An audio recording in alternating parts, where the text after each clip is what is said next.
Thank you, Mr. Speaker. Dobry večna. It's indeed a pleasure to be able to rise today to talk about the concerns that all of us have on what's happening in Ukraine and everything that's transpired, especially over the past week. Mr. Speaker, I want to thank you for granting my friend and colleague, the member from the Etobicoke Centre, request to have this emergency debate tonight. We want to make sure that not only are we raising awareness here in Canada of the deteriorating circumstances that we see on the news every minute and every hour, everything that's transpiring on the streets of Maidan in Kiev and other communities in Ukraine, but we also want to demonstrate to the people of Ukraine and to the government of Ukraine that Canada's Parliament is strongly opposed to all the actions that they have taken. I want to thank all members in the House earlier today for passing the unanimous motion that I moved, but it was done in great collaboration and negotiations between all the political parties so that we could come to a resolution that really spoke to how we in Canada feel about the government of Ukraine under the leadership of President Viktor Yanukovych, and also the deterioration of civil rights, the erosion of human rights, and the continued decline of democracy and the rule of law in Ukraine. Now, I think the first bit of news that came from the motion is that we passed earlier today that we condemned the draconian law that was passed back on January 17th. And there was a small opportunity presented here in Ukraine earlier today and tonight, and we just heard before the debate started, is that the Yanukovych government is prepared to consider repealing that draconian law. Now, we have to be careful here. Is he going to actually repeal that entire law that they passed? Or are they only going to provide some cosmetic surgery to it to make it more appealing to us in the West, but not necessarily change the way that they are behaving, especially the way the Berkut, their riot police, the way they're behaving on the streets of the Maidan. So we want to make sure that what we see come forward, what is going to be debated, I understand, in Ukraine's parliament, the Verkhovna Rada, tomorrow, that actually does take that entire piece of legislation and repeal it from the beginning of that act to the last word in the act, and we want to see that happen. But as I said in the motion, what we agreed to earlier today is that the government of Ukraine has to realize that that draconian law, which allows them to move forward with martial law, really undermines freedom and democracy in Ukraine. We got to remember that Ukraine has lived under tyranny and dictatorships for most of the past several hundred years, and only really truly enjoyed freedom and democracy since they were able to proclaim independence peacefully in 1991. And here we are almost 23 years later, and that democracy, which was so fragile, is being undermined so ruthlessly by President Viktor Yanukovych and his government. You know, I was there monitoring elections, the presidential elections of 2010, when Viktor Yanukovych won. And I was back there in 2012 for the parliamentary elections. And I can tell you that the people of Ukraine never voted for this type of governance.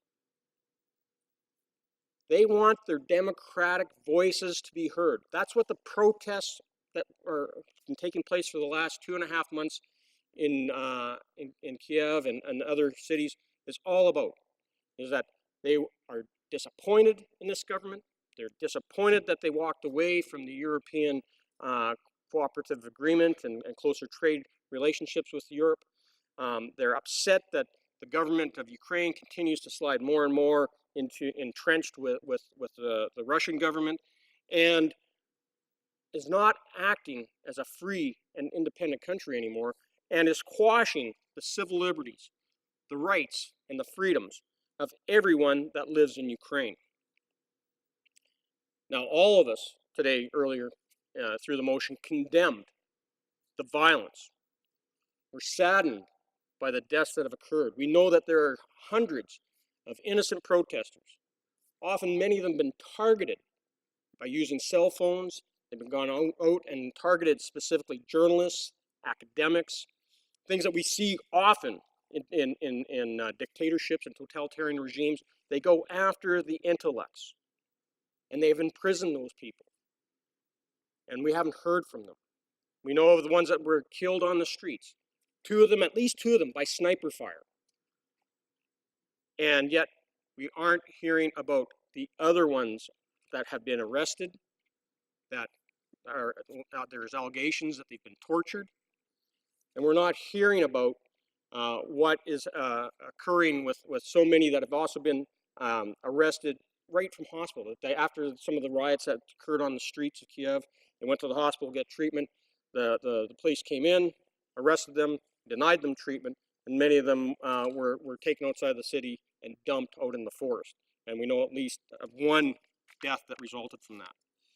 So, we want to express our condolences to those friends, to those families who lost their loved ones. And we saw one of the funerals yesterday and how everyone rallied around and proclaimed him a hero. But the Ukrainian government, and probably the International Criminal Court, has to look into what has occurred here. And those that are responsible for that violence, for that brutality against innocent activists, have to be brought to justice. They have to face the consequences and be held to account. Now, Mr. Speaker, we're going to continue to call on Ukraine, and maybe this is part of what happens tomorrow in their parliament when they have their debate and hopefully repeal that entire draconian law. But their security forces have to be removed from the streets. They have to allow the people the chance to take a step back, evaluate the situation, to continue on with their peaceful protest until the government respects their wishes. We have to see that happen. Now, I know that a lot of questions are going to occur tonight about what actions can we take as a nation. And I can tell you the government of Canada is engaged with like-minded nations in Europe, the United States, and others to bring an international resolution, one that can really turn the tables on the current government and allow them to make the right decisions and start working towards a new election to make sure that the election laws that they have been gerrymandering for the last 2 years are fixed so that we can have free and fair elections when the presidential elections come up again at the end of this year. So there's a lot of work that has to happen. It has to happen on a diplomatic level, and we're starting to see some of that diplomatic interventions coming to bear. Our ambassador of religious freedoms, Andrew Bennett, is on the ground looking at this whole issue of an attack on the Ukrainian Greek Catholic Church and how they've been singled out and threatened for being out there providing pastoral services to their parishioners and others who are on the street. So I'm glad that we were able to pass this resolution earlier today, Mr. Speaker. I know that all of us stand united and in solidarity with the people of Ukraine. We know that Ukrainian Canadians across this country are watching the events unfold very carefully, have been providing lots of advice. And I can say to them and to the people of Ukraine, Slavo Ukraina. Questions and comments? The Honourable Member for Ottawa Centre. Thank you, Mr. Speaker, and I thank my colleague for his intervention. And as I mentioned before to the previous speaker, is that this is something that we want to see us work together on. We want to see action. And one of the things that I talked about earlier was targeted sanctions, and we had hoped to have that in the unanimous consent motion that we have passed today, but we'll talk about that further. Not only should we have targeted sanctions, though, Mr. Speaker, for obvious reasons, we want to make sure that the government uses the tools that they have to get at the problem. And the problem right now is that we have certain actors within the Ukraine government who are abusing their power, who are abusing the monopoly of violence that they have at their behest. One other thing, and I want to just put this to my friend, we've been asked by others, travel bans, something we had called for when we had egregious laws passed by the Duma in Russia to have, targeted focused visa bans on those legislators who were responsible for those laws here. I wonder if he'd be in favor of the visa and travel bans. And one other thing, would they be in favor of the government working with the Red Cross and use our embassy to help with those people who have been injured? Because we know they've shut down some of the medical facilities, if you can imagine, for those protesters who have been hurt. Some have been killed, but would they be willing to look at that, something that we could entertain? The Honourable Parliamentary Secretary. Thank you, Mr. Speaker, and I want to thank my friend from Ottawa Centre for that question. And I think the government and I think that civil society here in Canada and all sorts of non-government organizations like the Red Cross are great organizations that we should be engaging and working alongside. Now, how they'll be received for any of those organizations going over there is hard to say. But definitely, we have to make sure that every diplomatic tool is evaluated and looked at. We want to make sure that as we go forward here, working in collaboration with our partners, international partners, that we are being very precise in bringing about the change that we want to see and what the people of Ukraine, and that foremost, this is about the people of Ukraine and respecting their will, making sure that how we move forward is going to bring about that change the most effectively. And we want to make sure that any action that we take doesn't result in any unintended consequences that will hurt the people of Ukraine. So we will be collaborating and working very closely, and hopefully we'll see a concerted effort to actually have a very powerful resolution that will make the changes that all of us so desperately desire. Questions and comments? The Honourable Member for Wascana. Thank you, Mr. Chairman, and again I thank the honourable gentleman for his comments and his obvious concern about the situation in Ukraine. I'll leave the issue of targeted sanctions aside for just a moment.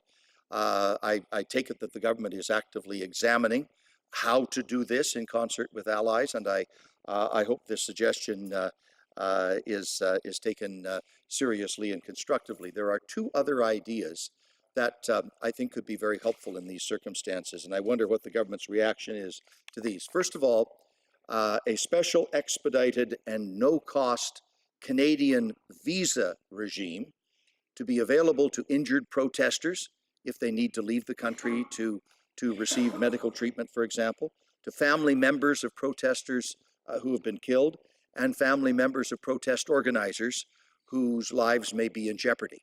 Would the government consider an expedited, no-cost visa regime to allow these people to easily leave Ukraine and come to Canada in these very difficult circumstances? And secondly, would the government consider a team of very high-level senior observers to be sent through our embassy in Kyiv to scrutinize and to document the police behavior, the court proceedings against protesters, the treatment of the injured as they are brought into hospital and managed in hospital, and indeed to monitor bodies arriving in Kyiv morgues?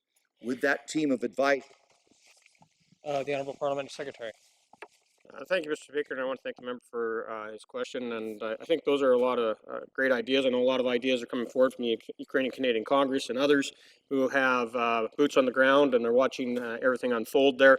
I know that our ambassadors, both Ambassador Troy Lesiuk and Ambassador Andrew Bennett, who's there, the Ambassador for Religious Freedoms, are monitoring and putting together detailed reports. I know that many of us have been getting some of the reports coming back, both from the media and from the Department of Foreign Affairs, as to how things are unfolding. So it is critical at this point in time. Ukraine stands at a crossroads. We have to be there to help support them, Mr. Speaker, come to the right decision, both from a government standpoint and definitely be there respecting the will of the people of Ukraine. So, Mr. Speaker, again, thank you for this time, and thank you for having this emergency debate. Resuming